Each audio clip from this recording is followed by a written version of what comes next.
라고 말했잖아. 보고? 보고는 무슨 보고?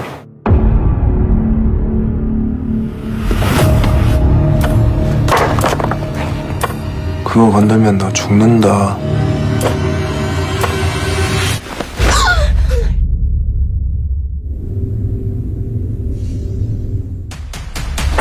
말했잖아, 건들지 말라고. 소린 들리지도 않고 경고등도 꺼졌고. 이제는 어쩌냐?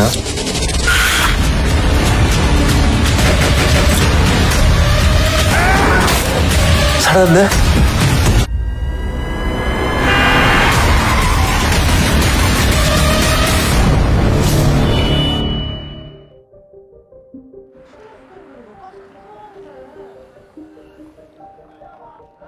Dibuka dengan menampilkan seorang wanita yang baru balik dari tempat kerjanya.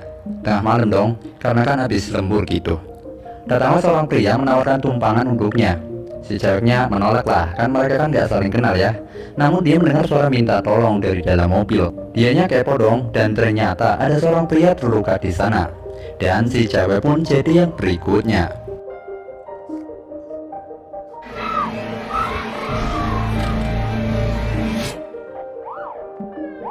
Pemuda yang bernama Dosik ini seorang pembunuh ya, namun dia amatlah licik. Sampai-sampai pak polisi pun bisa dia kelabuhi. Berpindah pada cewek imut nan cute bernama Kyumi, yang dimana dia bekerja sebagai customer service gitu, tapi di layanan khusus bahasa isyarat. Karena Kyuminya tuh tunawicara dan tunarungu, atau sering disebut dengan bisu dan tuli gitu ya. Walaupun begitu, Kyumi adalah sosok gadis yang ceria. Di sisi lain, kita akan diperlihatkan seorang Sojung dan kakaknya yang bernama Jongtak, di mana sang kakak ini sangat memperdulikan Sojung ya. Jongtak nggak mau terjadi hal yang buruk kepada adik tersayangnya.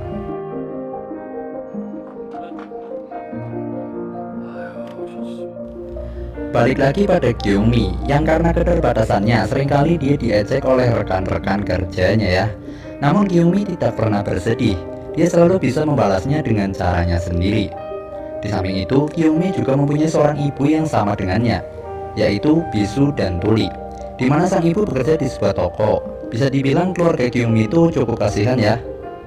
Suatu malam Kyumi menjemput ibunya, tapi karena dia kan nggak bisa denger ya, jadi dia tuh pasang semacam sensor di mobilnya. Jadi kalau ada suara-suara dekat dengannya tuh dia bisa tahu. Sesampainya di komplek apartemennya, mereka harus berpisah karena Kyuminya kan harus parkir mobil dulu ya. Dan di sini muncullah Dosik yang nampaknya mulai mengincar ibunya Kyumi.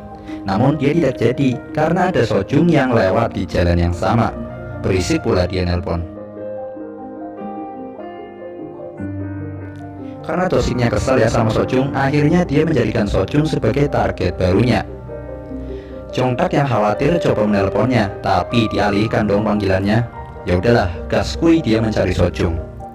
Dalam pencariannya Jongtak ketemu ibunya Kyumi, dan dari kejauhan Dosik akhirnya tahu kalau ibunya Kyumi itu Bisu dan Tuli. Datanglah Kyumi mau nyamperin ibunya ya, tapi ada sebuah sepatu cewek terlempar ke arahnya dari gang yang gelap gulita. Karena kepo, Kyuminya nyamperin dong. Dan dari dalam mobil, Dosiknya ngomong kalau Kyumi memindahkannya, maka Kyumi akan mati. Kyumi terkejut terheran-heran dong, karena ada cewek terluka di dalam gang. Kyumi coba ngasih tahu Sojung, tapi emang dasarnya susah sih ya, jadi keburu Dosiknya datang dong. Untungnya ada bantuan dari Sojung ya, Kyuminya akhirnya berhasil kabur. Gak mau ibunya terluka, jadi Kyumi kabur menjauhi sang ibu. Kyumi pun kabur ke parkiran. Dia ngumpet sana, ngumpet sini, hingga akhirnya menemukan pintu keluar. Namun dengan sunyinya parkiran ya, jadi saat dia buka pintunya tuh Dosiknya denger dong. Tapi untungnya Kyuminya berhasil lolos untuk kali kedua. Kyumi pun pergi ke mobilnya dan coba ngabarin ibunya. Sesaat setelah itu sensor di dalam mobilnya tuh nunjukin kalau ada suara-suara yang terdengar di sana. Dan benar saja dong, sudah ada Dosik yang nongol di belakang Kyumi.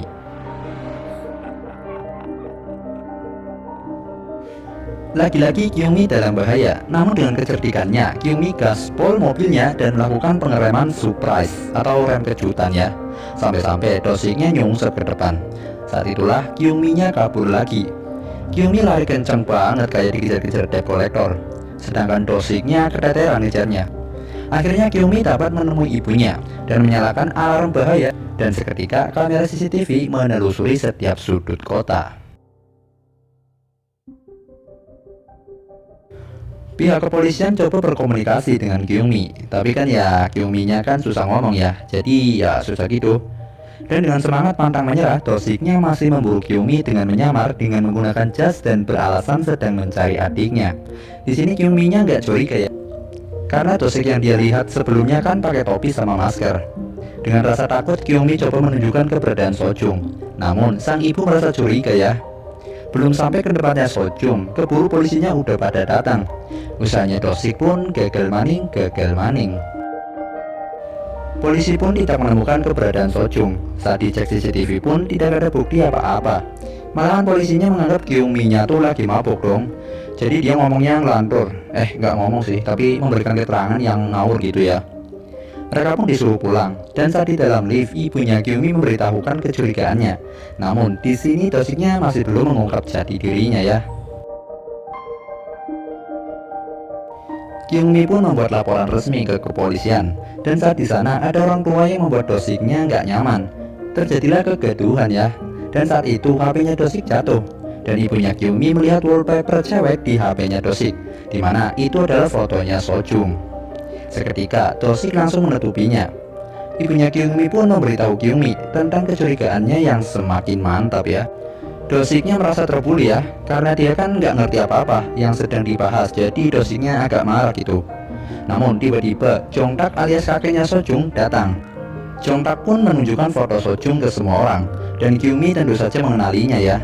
Saat ibunya Kyungmi ingin memberitahu, Dosik-nya langsung mengancam sang ibu agar tetap diam.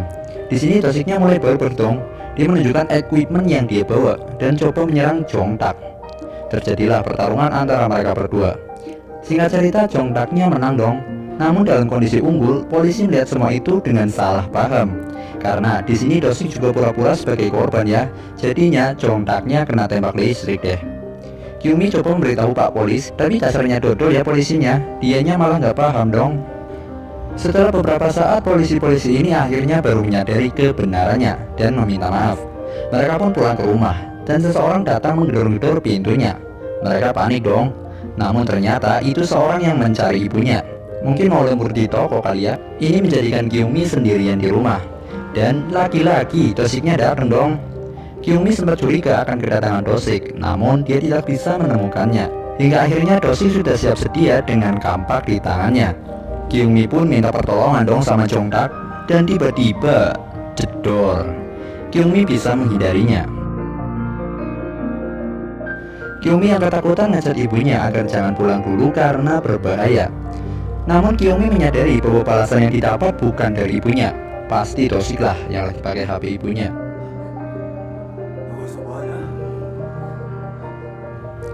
Kyungmi akhirnya memberanikan diri untuk loncat dari jendela kamarnya. Kyungmi pun sempat tertangkap, namun dapat melepaskannya. Kejar-kejaran pun terjadi lagi. Begitu pula dengan Jongtak yang melihat mereka berlarian. Singkat cerita, Kyungmi sampai di jalan buntu dan dia pun terjebak. Jongtak yang datang untuk menyelamatkan Kyungmi dipengaruhi oleh Dosik, bahwa Dosik akan memberitahu keberadaan Sojung asalkan Jongtaknya tuh jauh-jauh deh dari sini. Dan dengan kata maaf, Jongtak lebih memilih meninggalkan Kyungmi daripada tidak tahu keberadaan adiknya.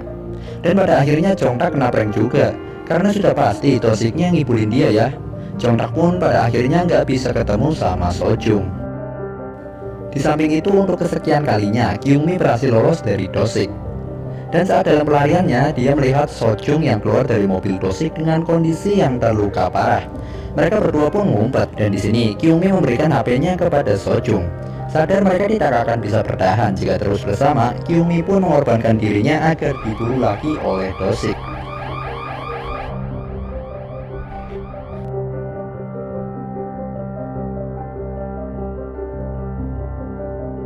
Berkat HP milik Kyungmi, akhirnya Sojung berhasil diselamatkan.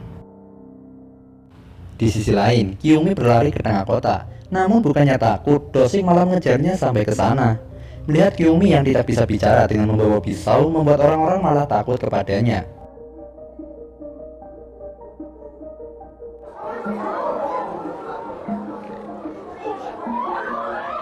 Walaupun sempat kabur lagi, namun Kyungmi berhasil ketangkap sama beberapa tentara yang ada di sana.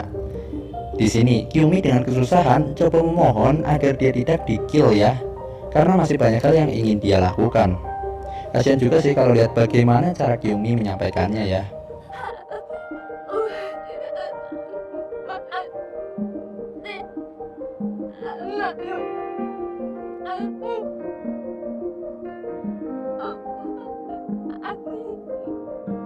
Untung saja saat itu Jongtak datang dan terjadilah pergelutan sengit, yang dimana lagi-lagi dimenangkan Jongtak setelah Dosik kena smackdown. Namun Dosik cuma berpura-pura pingsan dan akhirnya dia melakukan counter attack kepada Jongtak. Dosik yang tahu kalau ibunya Kyungmi ada di sekitar sana langsung pergi untuk mengincarnya. Melihat Dosik yang sudah bertemu dengan ibunya, Kyungmi yang membawa pisau berlari kencang dan dengan secepat kilat menusukkan pisau tersebut ke tubuhnya sendiri. Lah, kenapa? Itu agar orang-orang di sana mengira bahwa Dosiklah yang menusuknya.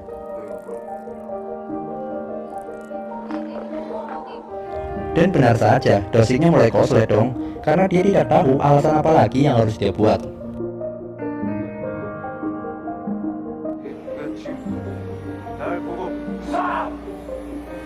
Dosik mendapat salam perpisahan dari Kyungmi, itu membuatnya semakin marah walaupun tubuhnya sudah dipenuhi dengan peluru. Dan akhirnya Dosik pun tewas di tempat.